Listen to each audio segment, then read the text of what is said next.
Welcome to Alabama.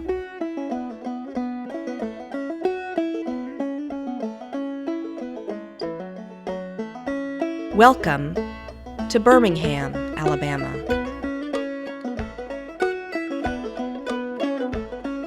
And welcome to the Presbytery of Sheppards Lapsley, we of the unusual, and we think especially meaningful, name.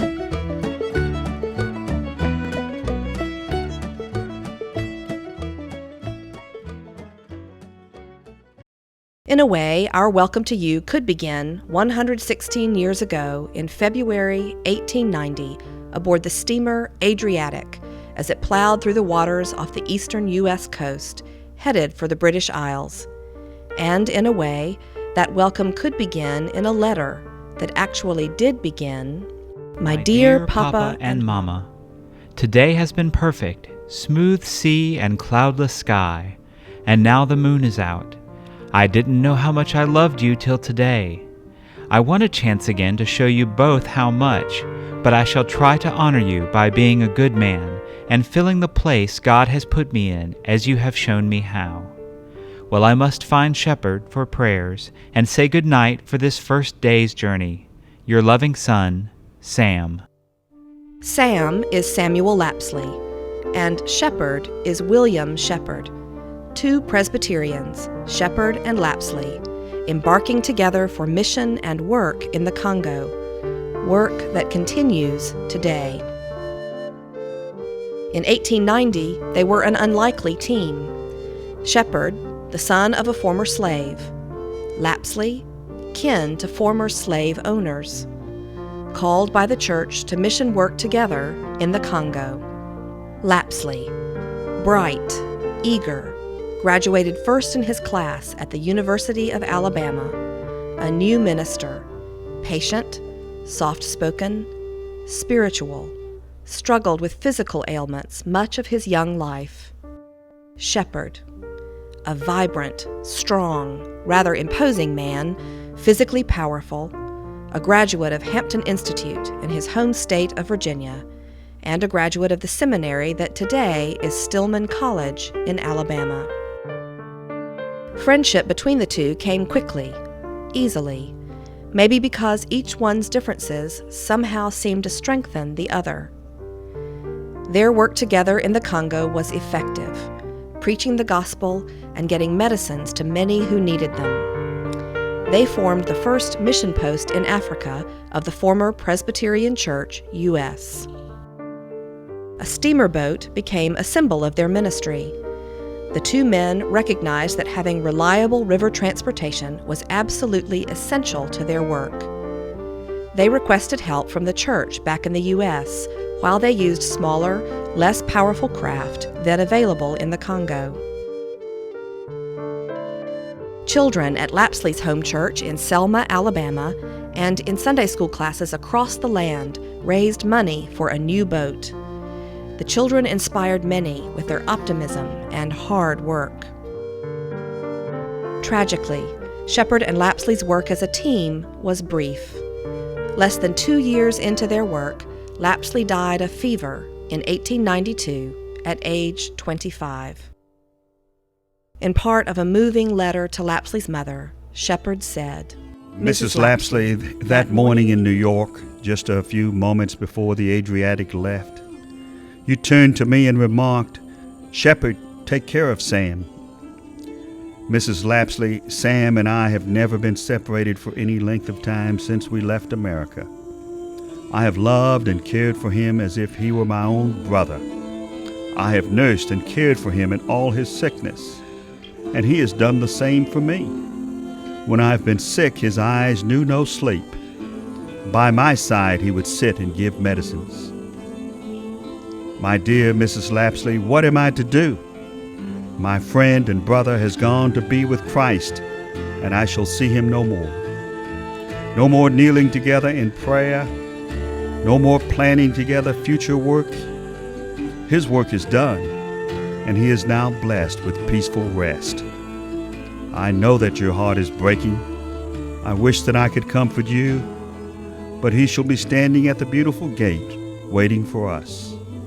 I remain yours to serve, W.H. Sheppard. Later, in 1900, the steamer S.N. Lapsley, named for the brave young missionary, was completed in the U.S., boxed and shipped to the Congo, where it was reassembled. It not only filled transportation needs, but it became a symbol of hope for the people. After only 2 years of use, another tragedy struck when the Lapsley was overturned by a powerful river whirlpool, killing 24. Even this did not daunt the mission effort. A new S.N. Lapsley was built in Scotland and soon began service in the Congo.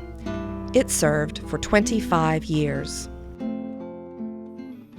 A few years after Lapsley's death in 1892, Sheppard returned to the U.S. and married accomplished Birmingham schoolteacher Lucy Gant. Lucy went back to Africa with him and other Americans recruited for mission work. She and Sheppard worked in the Congo for years. She for about 15, and he for a total of 20 years. Together, their work included courageous and effective efforts to improve human rights for the oppressed people of the Congo. So there were 2 Sheppards, William and Lucy, and Samuel Lapsley. Hence the name for our presbytery today, Sheppards and Lapsley. The new presbytery was formed and named for these 3 pioneers after the 1983 reunion of the Presbyterian Church in the U.S. and the United Presbyterian Church in the USA. The name was formally approved at our first stated meeting, January 11, 1988, there in the sanctuary of the First Presbyterian Church, Selma, the childhood home church of Samuel Lapsley. Our name reflects historically and theologically on the ministry of Presbyterians throughout the world. In their name and with their names, we welcome each of you today. That dedication to mission that led this presbytery to name itself after pioneering missionaries is still reflected in the work of the church today. The Presbytery of Sheppards and Lapsley is made up of 13,738 members in 92 congregations and numerous missions, locally and abroad. Sheppard was a graduate of the young Stillman College in Tuscaloosa. Stillman College was founded after the Civil War by a group of Presbyterians led by the Reverend Dr. Charles Allen Stillman, who saw the need for a school to train black ministers. Though the South was still reeling from the upheaval of the Civil War, the idea was supported by Presbyterians throughout the state, and the school opened its doors in 1876. Today, Stillman College is a thriving liberal arts school, welcoming students from diverse backgrounds to a wide range of educational options.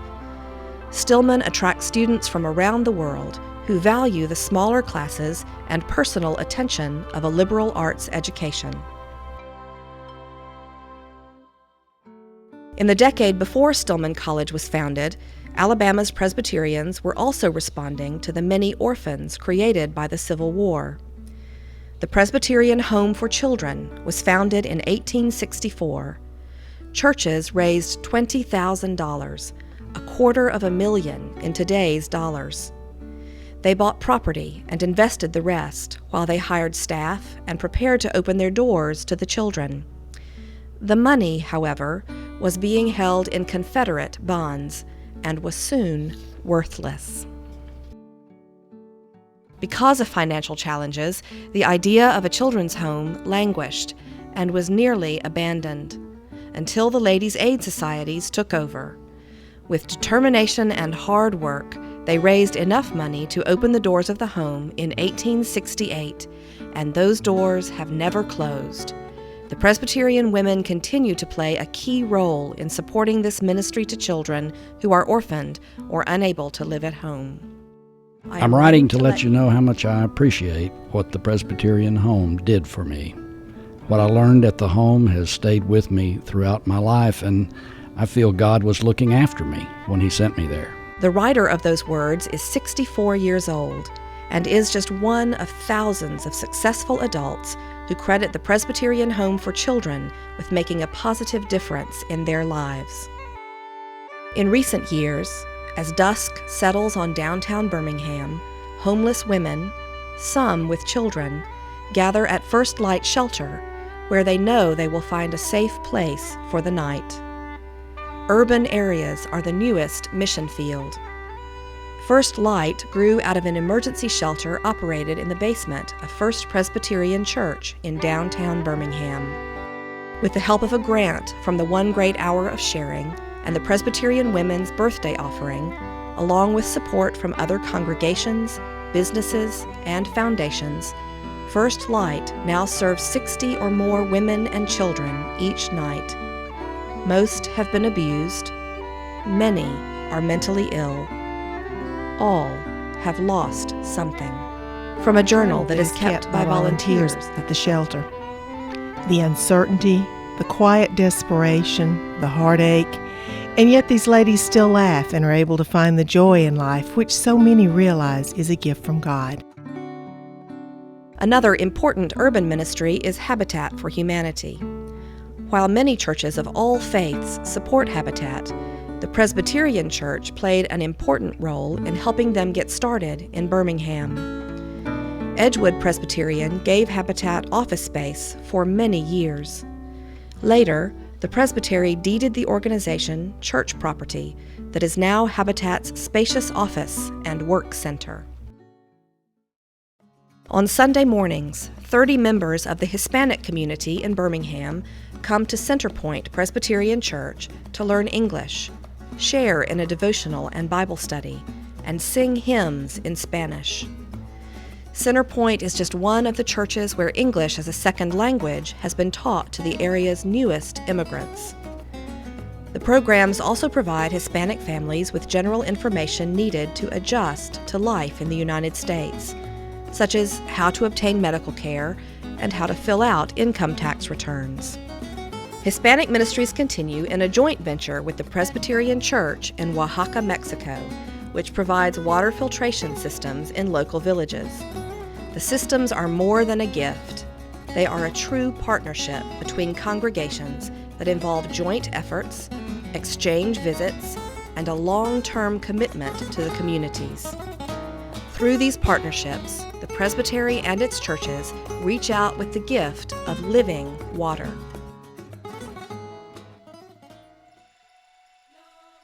But it is still the connection between the Congo and the Presbytery of Sheppards and Lapsley that stands out for its depth and breadth. Today, the Presbytery of Sheppards and Lapsley is partnered with 2 presbyteries in the West Kasai province of the Democratic Republic of Congo.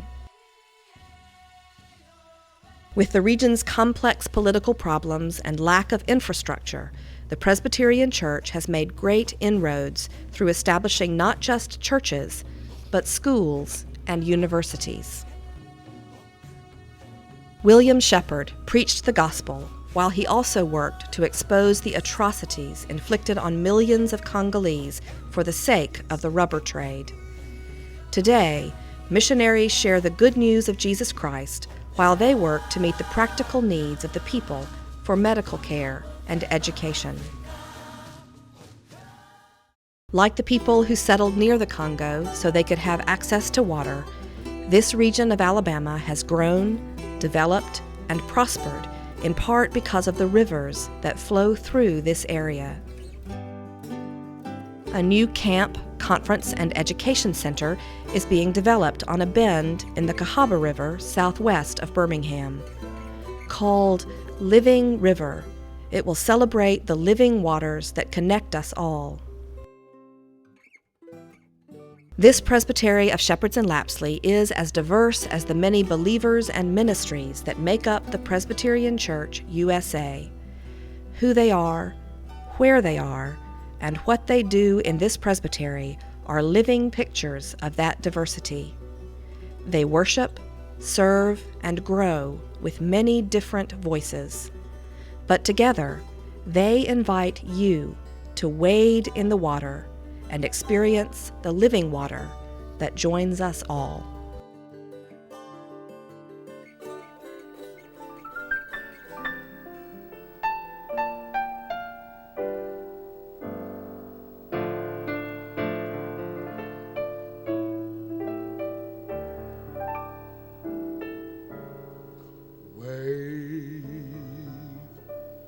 in the water.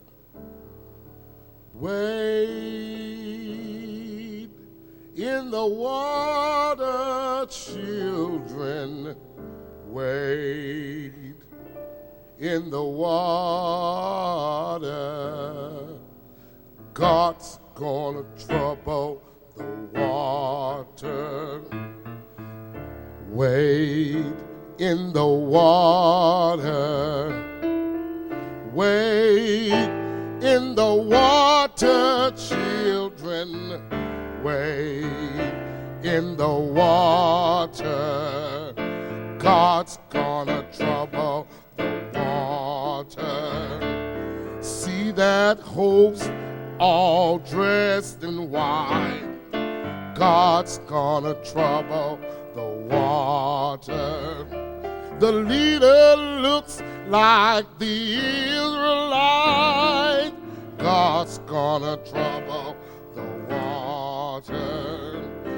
Wade in the water. Wade in the water, children. Wade in the water. God's gonna trouble the water.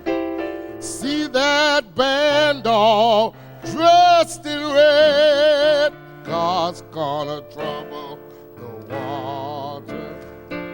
Looks like the band that Moses led. God's gonna trouble the water. Everybody say wade in the water.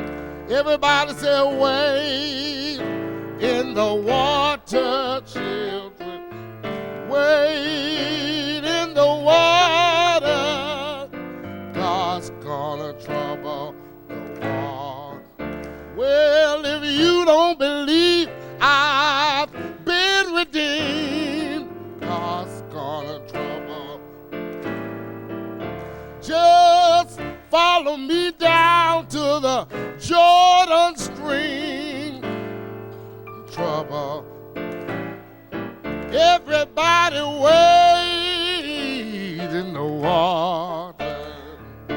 Wade in the water, children. Wade in the water.